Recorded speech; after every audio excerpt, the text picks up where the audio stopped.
नमस्कार दोस्तों, स्वागत है एक बार फिर से आपका मेरे YouTube चैनल स्कूल मैथमेटिक्स में।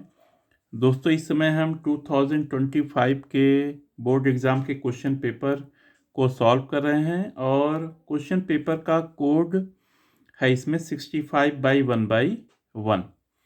तो लास्ट वीडियो में मैंने क्वेश्चन नंबर 20 तक को कवर कर लिया था और आज के इस वीडियो में हम क्वेश्चन नंबर 21 के दोनों पार्ट्स ए और बी, 22 और 23 को कवर करेंगे। तो चलिए दोस्तों शुरू करते हैं हम।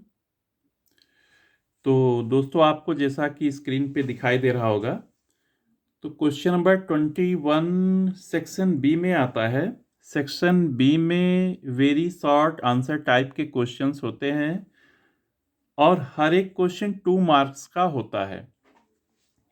और अगर दोस्तों 2 पार्ट्स है तो वो 2 मार्क्स एक एक मार्क में डिवाइड हो जाएंगे इसमें। तो चलिए आते हैं हम क्वेश्चन नंबर 21। आप देखिए इसमें, जैसा कि आपको यहाँ पे स्क्रीन में आप देख रहे हैं 21 का ए पार्ट। तो ए पार्ट में क्या है इसमें कि differentiate 2 cos square x with respect to cos square x. हमको क्या करना है कि 2 cos स्क्वायर एक्स को cos स्क्वायर एक्स के रिस्पेक्ट में।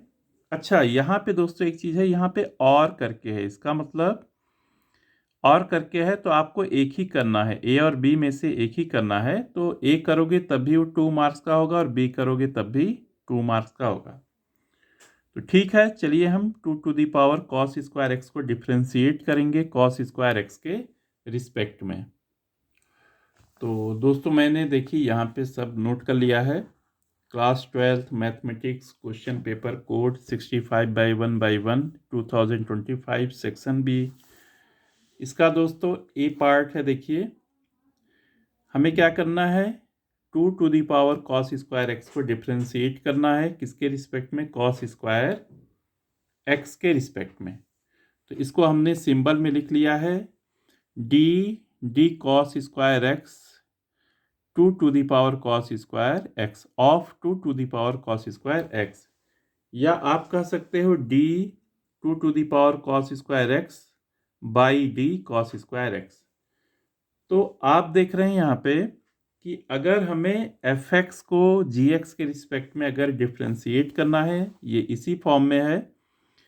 अगर हमें एफ एक्स को जी एक्स के रिस्पेक्ट में डिफ्रेंशिएट करना है, दोनों में ही वेरिएबल एक्स है, तो हम क्या करेंगे कि एफ को एक्स के रिस्पेक्ट में डिफ्रेंशिएट करेंगे और जी को हम एक्स के रिस्पेक्ट में डिफ्रेंशिएट करेंगे। और इस तरह से डिवाइड, जैसे यहाँ पे डिवाइड है तो डिवाइड ही रहेगा, मतलब dx और dx से न्यूमरेटर और डिनोमिनेटर को हम डिवाइड करेंगे।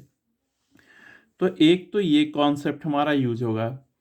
दूसरा दोस्तों देखिए, यहाँ पे 2 cos स्क्वायर एक्स है, तो 2 cos स्क्वायर एक्स किस फॉर्म में है, a⁴x। तो इसके लिए हमारा फॉर्मूला होता है dx ऑफ a⁴x। ये होता है दोस्तों a⁴x log a base e। तो चलिए दोस्तों, इसमें फिर शुरू करते हैं हम। तो यहाँ दोस्तों मैंने लिख लिया है और इसको हम लिख सकते हैं डी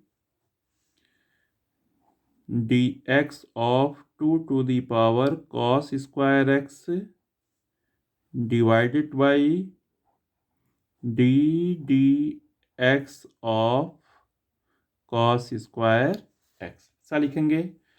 अब दोस्तों यहाँ पे a⁴x का फॉर्मूला लगाएंगे, तो ये हो जाएगा a⁴x यानी 2 cos square x log a means log 2, और हो जाएगा यहाँ पे D x of cos square x and whole divided by हो जाएगा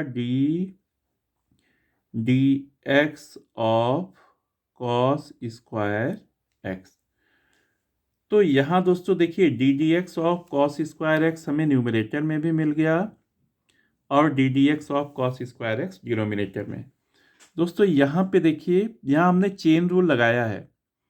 अगर केवल 2 टू दी पावर x होता तो ये हो जाता 2 to the power x log 2। लेकिन x की जगह जो कुछ भी आएगा उसको हम फिर से यहाँ पे डिफ्रेंशिएट करते हैं बाई चेन रूल। अब क्या होगा यहाँ पे d D x of cos square x और d D x of cos square x cancel हो जाएगा। तो हमारा आंसर आ जाएगा दोस्तों 2 to the power cos square x into log 2। तो दोस्तों ये हमने कंप्लीट कर लिया है क्वेश्चन नंबर 21 का ए पार्ट, और इसी का अब ऑप्शन वाला करते हैं और पार्ट करते हैं। तो दोस्तों आप देखिए इसमें इसका और में क्या है, B part, if tan inverse x square plus y square equals to a square then find D D x of Y. यहाँ पे एक बात आपको ध्यान रखना है कि x और y वेरिएबल्स हैं और a कांस्टेंट है। तो हमें क्या करना है दोस्तों, ये बहुत ही आसान सा क्वेश्चन है। इसमें tan इनवर्स है तो tan इनवर्स से हम tan को इधर शिफ्ट करेंगे यहाँ पे, तो हो जाएगा x square plus y square equals to tan a square, और उसके बाद हम इसे डिफ्रेंशिएट करते हैं। तो चलिए दोस्तों करते हैं इसे। तो दोस्तों आप देख रहे हैं इसमें ये चीज़ आ गया। अब हम tan इनवर्स को दूसरे साइड में शिफ्ट करेंगे, तो क्या हो जाएगा यहाँ पे x square plus y square equals to हो जाएगा यहाँ पे tan a स्क्वायर। और अब हम दोनों ही साइड्स को डिफ्रेंशिएट करेंगे तो कितना होगा D D x of x square plus, दोनों साइड्स को करेंगे तो किसी भी साइड्स में अगर एक से ज़्यादा टर्म्स हैं तो उन टर्म्स को अलग अलग डिफ्रेंशिएट करेंगे, और ये हो जाएगा D D x of Y square,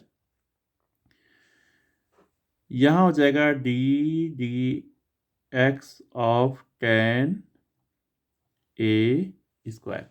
बस ध्यान रखना है कि a क्या है यहाँ पे कांस्टेंट, a क्या है यहाँ पे कांस्टेंट। तो दोस्तों यहाँ देखिए एक्स स्क्वायर का डेरिवेटिव कितना हो जाएगा 2x, वाई स्क्वायर का derivative 2y into D D x of Y, और यहाँ दोस्तों हो जाएगा 0। अब हम 2x को दूसरे साइड में शिफ्ट कर देंगे, तो यहाँ पे हो जाएगा 2y D D x of Y equals to -2x। तो 2 से 2 कैंसिल हो गया, और यहाँ पे हो जाएगा D D x of Y equals to -x/y। तो ये हमारा हो गया दोस्तों क्वेश्चन नंबर 21 का बी पार्ट, ये हो गया हमारा आंसर ये। तो अब हम आते हैं क्वेश्चन नंबर 22 पे। तो देखिए दोस्तों क्वेश्चन नंबर 22 में 22 इनवर्स ट्रिग्नोमेट्रिक फंक्शन का क्वेश्चन है। इसमें है इवेलुएट tan इनवर्स, फिर ब्रैकेट में है 2 sin 2 cos इनवर्स √3/2। तो चलिए दोस्तों करते हैं इसे। तो दोस्तों मैंने यहाँ पे देखिए 22 को नोट कर लिया है। यहाँ पे है tan इनवर्स 2 sin, फिर ब्रैकेट में 2 cos इनवर्स √3/2। अब सबसे पहले हमारा राइट है यहाँ से स्टार्ट करेंगे। cos इनवर्स √3/2, cos √3/2 कब होता है, हमको पता है कि cos 30 डिग्री कितना होता है √3/2, या अगर हम रेडियन में बात करें दोस्तों तो कितना होता है cos π/6 कितना होता है √3/2। और साथ ही साथ cos इनवर्स के लिए प्रिंसिपल वैल्यू ब्रांच होता है हमारा क्लोज इंटरवल 0 to π।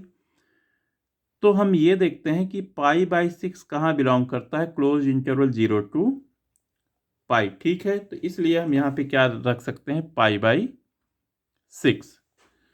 तो यहाँ हो जाएगा tan इनवर्स 2, फिर हो जाएगा यहाँ पे sin 2 इंटू पाई बाई 6। अब 2 से हम 6 को डिवाइड करेंगे तो आएगा 3। तो यहाँ हो जाएगा tan इनवर्स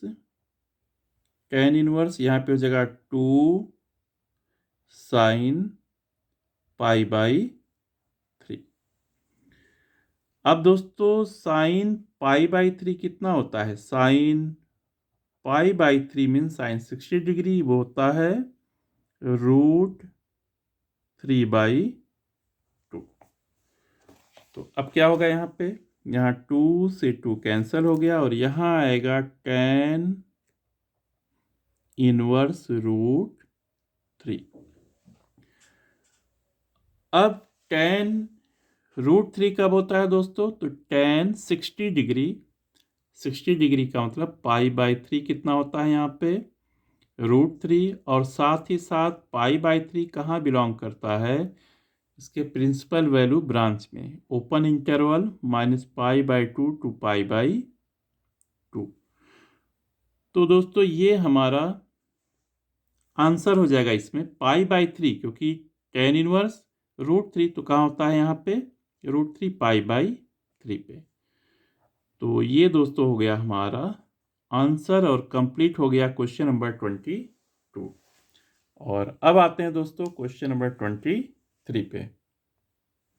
तो नेक्स्ट क्वेश्चन है दोस्तों यहाँ पे क्वेश्चन नंबर 23। क्वेश्चन नंबर 23 यहाँ पे, the diagonals of a parallelogram are given by a vector equals to 2i minus j plus k and b vector equals to I plus 3j minus k। दोस्तों ये diagonals दिए गए हैं, आप ध्यान रखना ये क्या दिए गए हैं इसके डायगोनल्स। तो कहता है इसमें find the area of the parallelogram. A vector और बी वेक्टर क्या रिप्रेजेंट करते हैं? इनके डायगोनल्स को। तो चलिए दोस्तों करते हैं हम इसे। तो दोस्तों क्वेश्चन नंबर 23 में आप फिगर में देख रहे हैं, देखिए यहाँ पे एक पैरेललोग्राम बना है। एक डायगोनल को रिप्रेजेंट करता है D1 वेक्टर और दूसरे डायगोनल को रिप्रेजेंट करता है D2 वेक्टर। तो एरिया हो जाएगा, इस पूरे पैरेललोग्राम का एरिया हो जाएगा half D1 vector cross D2 vector. तो चलिए दोस्तों क्वेश्चन के अकॉर्डिंग हमारा D1 वेक्टर हम मान लेते हैं A वेक्टर है और D2 वेक्टर है हमारा B वेक्टर, क्योंकि वेक्टर A और वेक्टर B के टर्म दिया है डायगोनल्स। तो ये हो जाएगा half A vector cross B vector. अब देखते हैं दोस्तों इसमें वेक्टर A और वेक्टर B कितना है, वो मैं लिख लेता हूं। तो दोस्तों मैंने यहाँ पे नोट कर लिया है, A वेक्टर है 2i माइनस जे प्लस के, B वेक्टर है I प्लस 3j माइनस के। तो सबसे पहले हम यहाँ पे क्रॉस प्रोडक्ट निकालेंगे वेक्टर A और वेक्टर B का। तो इसके लिए दोस्तों हम डिटर्मिनेंट का यूज करते हैं, जिसमें फर्स्ट रो होता है I cap J cap K cap. Second row में हम पहले वेक्टर A वेक्टर के स्केलर कंपोनेंट्स को लिखते हैं, जैसे 2 है यहाँ पे, -1 है यहाँ पे 1। और थर्ड रो में दोस्तों आएगा B के स्केलर कंपोनेंट्स 1 3 -1। तो अब इसे दोस्तों हम सॉल्व करेंगे यहाँ पे। तो ये हो जाएगा I कैप फर्स्ट रो के अलोंग, ये हो जाएगा -1 1 3 -1। फिर आएगा नेक्स्ट माइनस जे कैप रहेगा 2 1 1 -1 2 1 1 -1। फिर आएगा प्लस के कैप और यहाँ हो जाएगा दोस्तों 2 -1 1 3 2 -1 1 3। तो अब दोस्तों इसका हम एक्सपेंशन करेंगे। तो दोस्तों इसका जो 2/2 का डिटर्मिनेंट है उसको एक्सपेंड करने पे ऐसा आएगा, और ये हो जाएगा पूरा -2 I कैप -2 -1 -3 और प्लस 3j प्लस 7k। तो ये दोस्तों आ गया vector A cross vector B. तो अब इसका मॉड निकालेंगे magnitude vector A cross vector B का। तो दोस्तों ये हो जाएगा यहाँ पे मॉड में -2i plus 3j plus 7k। और ये दोस्तों हो जाएगा यहाँ पे रूट -2 का स्क्वायर प्लस 3 का स्क्वायर प्लस 7 स्क्वायर। और ये हो जाएगा दोस्तों स्क्वायर रूट में 4 प्लस 9 प्लस 49। तो दोस्तों ये मैंने यहाँ पे ये सॉल्व कर लिया है। ये √62 आएगा और एरिया हो जाएगा half mod vector A cross vector B equals to half √62 units. तो दोस्तों ये मैंने कंप्लीट कर लिया है क्वेश्चन नंबर 23। और आज का वीडियो यहीं तक। अगले वीडियो में दोस्तों मैं क्वेश्चन नंबर 24 और उसके आगे के क्वेश्चंस को लेकर आऊँगा। तब तक के लिए नमस्कार।